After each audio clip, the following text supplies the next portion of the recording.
नमस्कार दोस्तों, स्वागत है आप सभी का निष्काम एजुकेशन पर। सीजीपीएससी के प्रीवियस ईयर क्वेश्चंस का ये चौथा सेशन है। तो चलिए शुरू करते हैं। देखते हैं आज का पहला क्वेश्चन क्या है। सभी क्वेश्चन किससे रहेंगे? सब छत्तीसगढ़ सामान्य ज्ञान से रहेंगे। ठीक है, सीजीपीएससी के किसी भी अन्य एग्जाम में, किसी भी एग्जाम में आए हुए छत्तीसगढ़ सामान्य ज्ञान से संबंधित प्रश्नों को लिया गया है। इसमें किसी और विषय को सम्मिलित नहीं किया गया। छत्तीसगढ़ सामान्य ज्ञान के जितने सब्जेक्ट हैं सभी शामिल हैं। तो चलिए शुरू करते हैं। देखते हैं पहला क्वेश्चन आज का क्या है। पहला क्वेश्चन दिया गया है, छत्तीसगढ़ के कबीरपंथी प्रतिवर्ष माघ पूर्णिमा को निम्नलिखित स्थानों पर मेले का आयोजन करते हैं। तो कुदूरमाल में करते हैं और दामाखेड़ा में करते हैं। ठीक है, गिरौदपुरी में नहीं होता है और खरौद में भी नहीं है। कबीरपंथियों का मेला कोरबा, कुदूरमाल और दामाखेड़ा बलौदाबाजार में, ये दो जगह में आयोजित होता है। ठीक है, तो चलिए देखते हैं इसका ऑप्शन क्या दिया गया है। सही उत्तर चुनना है। इसमें 1 और 3 हमने देखा, तो ऑप्शन सी करेक्ट आंसर हो जाएगा। इसके बाद अगला क्वेश्चन देखिए।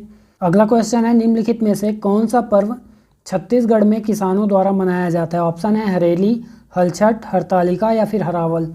करेक्ट आंसर हो जाएगा हरेली। इस दिन किसान क्या करते हैं? कृषि उपकरणों की पूजा करते हैं। ठीक है, कृषि उपकरणों की पूजा करते हैं और सावन मास के अमावस्या को मनाया जाता है। तो इसके बाद नेक्स्ट क्वेश्चन देखते हैं। नेक्स्ट क्वेश्चन है, निम्न में से कौन सा कथन छत्तीसगढ़ के छेरछेरा पर्व के संबंध में सत्य नहीं है? तो देखिए पूछा गया है, यह पौष पूर्णिमा के दिन मनाया जाता है, बिल्कुल सत्य कथन है। इस दिन बच्चे घर घर जाकर धान एकत्रित करते हैं, बिल्कुल सत्य कथन है। इस अवसर पर कृषि उपकरणों की पूजा होती है, ये गलत है। इस अवसर पर कृषि उपकरणों की पूजा नहीं होती है। ठीक है, कृषि उपकरणों की पूजा कब होती है? अभी हमने देखा हरेली में होती है। तो ये तो हरेली का हो गया, तो ऑप्शन सी करेक्ट आंसर है। उसके बाद लास्ट है, इस दिन लड़कियां सुवन नृत्य करती हैं, तो ये भी सही है। ठीक है, इसके बाद अगला क्वेश्चन देखिए। निम्नलिखित में से कौन सा कथन छत्तीसगढ़ के जनजाति लोकनाट्य भतरा नाट्य के संबंध में सही है पूछा गया। कौन सा सही है पूछा गया है। ठीक है, ध्यान देंगे। यह एक बड़े रंगमंच पर खेला जाता है, ये गलत है। ठीक है, बड़े रंगमंच पर नहीं खेला जाता। इसकी विषय वस्तु पौराणिक कथाओं पर आधारित होती है, ये बिल्कुल सत्य कथन है। ऑप्शन बी करेक्ट आंसर हो जाएगा। इसमें स्त्री और पुरुष दोनों भाग लेते हैं, ये गलत है। केवल पुरुष भाग लेते हैं। 20 से 40 पुरुष सदस्य होते हैं, जिन्हें नटकुरिया कहा जाता है। ठीक है, क्या कहा जाता है? नटकुरिया कहा जाता है। इसके बाद नाटक पात्रों का मेकअप नहीं होता। अब देखिए 20 से 40 केवल पुरुष होते हैं, तो मेकअप तो होगा, तो मतलब यहाँ ऑप्शन बी करेक्ट आंसर है। इसके बाद नेक्स्ट क्वेश्चन देखते हैं। छत्तीसगढ़ की लोक चित्रकला निम्नलिखित है, तो सवनाही भी है, नवडोरा भी है और घर संसार, ये 3 है। 1, 2 और 4 आपका करेक्ट आंसर हो जाएगा। ऑप्शन देखते हैं कौन सा होगा। तो 1, 2 और 4 मतलब ऑप्शन सी यहाँ करेक्ट आंसर हो जाएगा। इसके बाद नेक्स्ट क्वेश्चन देखिए। अगला क्वेश्चन है, छत्तीसगढ़ की निम्नलिखित में से किस रूपांकन कला में भ्रष्ट मोम पद्धति का प्रयोग होता है? तो क्या काष्ठ कला में, या धातु कला, या प्रस्तर कला, या घड़वा कला? तो देखिए करेक्ट आंसर इसका हो जाएगा घड़वा कला। ठीक है, घड़वा कला में क्या होता है? धातुओं, 2 धातु कौन कौन से? पीतल और कांसा। ठीक है, पीतल और कांसा दोनों धातुओं को क्या किया जाता है, और साथ में मोम, इनको भ्रष्ट मोम, इन सभी को क्या किया जाता है? ढाल कर विभिन्न आकृतियां बनाई जाती हैं। ठीक है, पीतल, कांसा और मोम से ढाल कर विभिन्न आकृतियां बनाई जाती है, इसे बोलते हैं घड़वा कला। तो ये जब मोम को ढाल कर बनाते हैं, मोम और इन धातुओं को, इसी को बोलते हैं भ्रष्ट मोम की पद्धति। तो ये आंसर आपका ऑप्शन डी करेक्ट हो जाएगा।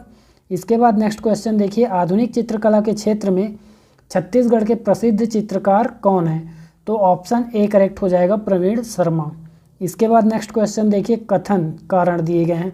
कथन कारण दिए हैं, छत्तीसगढ़ शासन ने राजभाषा आयोग गठित किया है, बिल्कुल ठीक है, कथन सही है ना। इसके बाद छत्तीसगढ़ी को सरकारी भाषा बनाना इसका उद्देश्य है, तो ये कारण भी सही है।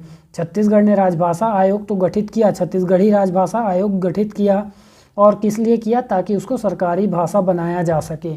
तो कथन कारण को, मतलब कारण कथन को स्पष्ट कर रहा है, दोनों सही है। तो देखते हैं ऑप्शन क्या दिया गया है। ऑप्शन ए में दिया गया है कथन और कारण दोनों सत्य हैं, तो सत्य हमने देखा कैसे हैं, और तथा कारण कथन को स्पष्ट करता है, मतलब ऑप्शन ए आपका करेक्ट आंसर हो जाएगा। इसके बाद नेक्स्ट क्वेश्चन देखिए। निम्नलिखित में से कौन सी जोड़ी सही सुमेलित नहीं है पूछा गया है? तो क्या पंडित सुंदरलाल शर्मा सम्मान साहित्य में योगदान के लिए दिया जाता है? बिल्कुल सही सुमेलित है। इसके बाद चक्रधर सम्मान संगीत और कला के क्षेत्र में योगदान के लिए दिया जाता है, यह भी यहाँ पास सही है। लेकिन चंद्रूलाल चंद्राकर पुरस्कार चिकित्सा के क्षेत्र में योगदान के लिए नहीं दिया जाता है। चंद्रूलाल चंद्राकर सम्मान दिया जाता है प्रिंट मीडिया के क्षेत्र में, जबकि हिंदी प्रिंट मीडिया, ठीक है, प्रिंट मीडिया कौन सी, हिंदी के क्षेत्र में दिया जाता है चंद्रूलाल चंद्राकर, जबकि प्रिंट मीडिया अंग्रेजी के क्षेत्र में दिया जाता है मधुकर खेर स्मृति सम्मान दिया जाता है। इसके बाद और जबकि चिकित्सा के क्षेत्र में योगदान के लिए क्या सम्मान दिया जाता है, तो भगवान धन्वंतरी, ठीक है, भगवान धन्वंतरी सम्मान दिया जाता है। तो इनको याद रखिए। इसके बाद लास्ट है दाऊ मंदराजी सम्मान लोक कला के क्षेत्र में, ये भी सही है। तो ऑप्शन सी आपका करेक्ट आंसर हो जाएगा। कौन सा सुमेलित नहीं है पूछा है, तो ऑप्शन सी करेक्ट है। इसके बाद नेक्स्ट क्वेश्चन देखिए, निम्नलिखित में से किस स्थान में छत्तीसगढ़ शासन द्वारा चक्रधर समारोह आयोजित किया जाता है, तो ऑप्शन है खैरागढ़, रायगढ़, सारंगगढ़ या फिर डोंगरगढ़। करेक्ट आंसर हो जाएगा इसका रायगढ़, ठीक है। प्रतिवर्ष यहाँ रायगढ़ में चक्रधर समारोह आयोजित होता है। आपको कमेंट करके बताना है कि वर्ष 2023 में जो चक्रधर समारोह आयोजित हुआ है वह कौन से क्रम का है, ठीक है, कौन से क्रम का है, इसको आपको कमेंट करके बताना है। इसके बाद अगला क्वेश्चन देखते हैं, छत्तीसगढ़ की एकमात्र संगीत एवं कला का विश्वविद्यालय इंदिरा कला एवं संगीत विश्वविद्यालय की स्थापना खैरागढ़ के किस राजा ने की। करेक्ट आंसर हो जाएगा राजा वीरेंद्र बहादुर सिंह ने अपनी पुत्री इंदिरा के नाम पर इस विश्वविद्यालय का नामकरण किया, ठीक है, तो इसको याद रखेंगे। इसके बाद नेक्स्ट क्वेश्चन देखते हैं। अगला क्वेश्चन है, छत्तीसगढ़ के किस जिले में उरांव जनजाति का निवास नहीं है, तो ऑप्शन है सरगुजा, कोरिया, जसपुर या फिर कबीरधाम। तो यहाँ करेक्ट आंसर हो जाएगा कबीरधाम में उरांव जनजाति का निवास नहीं है, या फिर उरांव जनजाति यहाँ निवास नहीं करती है।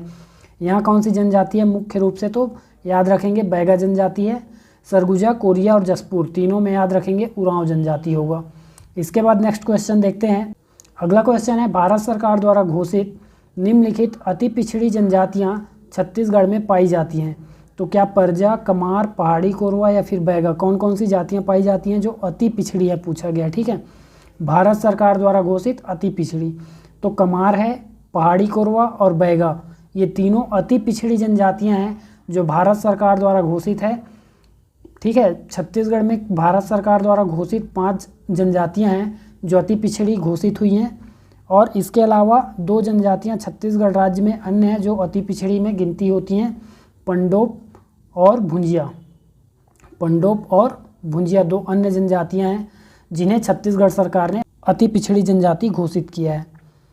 तो यहाँ पास कौन सा आंसर हो जाएगा देखते हैं, ऑप्शन बी 2, 3 और 4 करेक्ट आंसर हो जाएगा। इसके बाद नेक्स्ट क्वेश्चन देखिए, छत्तीसगढ़ नगर पालिका अधिनियम में कलेक्टर के विषय में क्या कहा गया है, तो देखिए छत्तीसगढ़ भू राजस्व संहिता 1959 की धारा 16 के अंतर्गत नियुक्त कलेक्टर, सभी में वही बात है, केवल धाराएं बदल गई हैं, धारा 25, धारा 30 और नीचे देख लेते हैं कौन सा है, धारा 37। तो ये सभी केवल धाराओं का है ऑप्शन, ठीक है, धारा 16 में है, धारा 25 में, धारा 30 में या फिर धारा 37 में, लेकिन कौन सा अधिनियम या कौन सी संहिता, छत्तीसगढ़ भू राजस्व संहिता 1959। तो यहाँ पास क्या हो जाएगा correct answer, option A correct हो जाएगा, धारा 16 के अंतर्गत नियुक्त कलेक्टर के विषय में क्या कहा गया है, धारा 16 के अंतर्गत नियुक्त। इसके बाद नेक्स्ट क्वेश्चन देखते हैं, प्राचीन जैन स्तुति के आधार पर या प्राचीन जैन स्मृति के आधार पर राजा मोरध्वज का संबंध छत्तीसगढ़ के निम्न स्थानों से जोड़ा जाता है, तो याद रखिए केवल आरंग और रतनपुर 2 जगहों से जोड़ा जाता है, 2 स्थानों से जोड़ा जाता है। तो 1 और 3 करेक्ट आंसर हो जाएगा यहाँ पास। तो यहाँ पास कौन सा है, ऑप्शन सी करेक्ट आंसर है, 1 और 3। इसके बाद नेक्स्ट क्वेश्चन देखिए, छत्तीसगढ़ के बस्तर के प्राचीन राजवंश छिंदक नागवंश से संबंधित निम्नलिखित शासक संबंधित थे। ऑप्शन है सोमेश्वर देव, कन्हर देव, नरसिंह देव या फिर जयदेव। तो देखिए यहाँ पास किससे पूछा गया, छिंदक नागवंश, तो सोमेश्वर देव संबंधित थे, कन्हर देव संबंधित थे और नरसिंह देव संबंधित थे, अर्थात यहाँ पास आंसर हो जाएगा 1, 2 और 3, यानी ऑप्शन ए करेक्ट आंसर है। इसके बाद नेक्स्ट क्वेश्चन देखते हैं, सुमेलित कीजिए बोला है यहाँ पास, राजवंश को और शासकों को सुमेलित करना है। तो राजर्षि तुल्य कुलवंश भीमसेन प्रथम, पहला का सी हो जाएगा। नल वंश का क्या हो जाएगा, नल वंश का यहाँ नल वंश का स्कंदवर्मन हो जाएगा यहाँ पास ऑप्शन बी। तरपपुरी वंश का हो जाएगा जयराज। पांडु वंश का चंद्रगुप्त।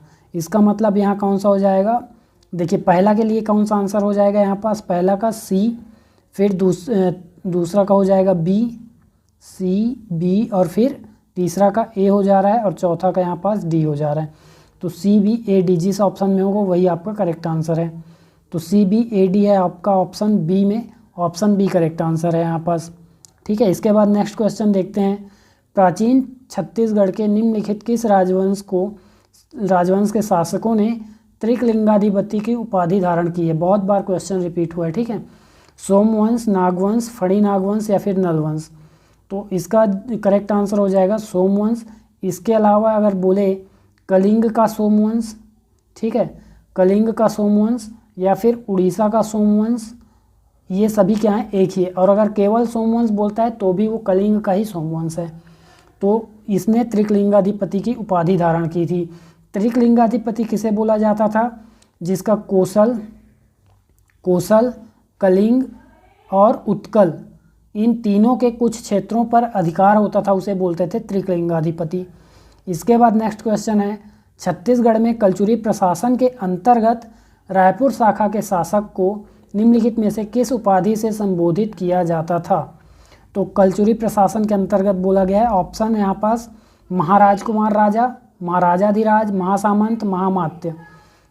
तो यहाँ पास करेक्ट आंसर हो जाएगा महाराजकुमार राजा, ऑप्शन ए करेक्ट हो जाएगा यहाँ पास।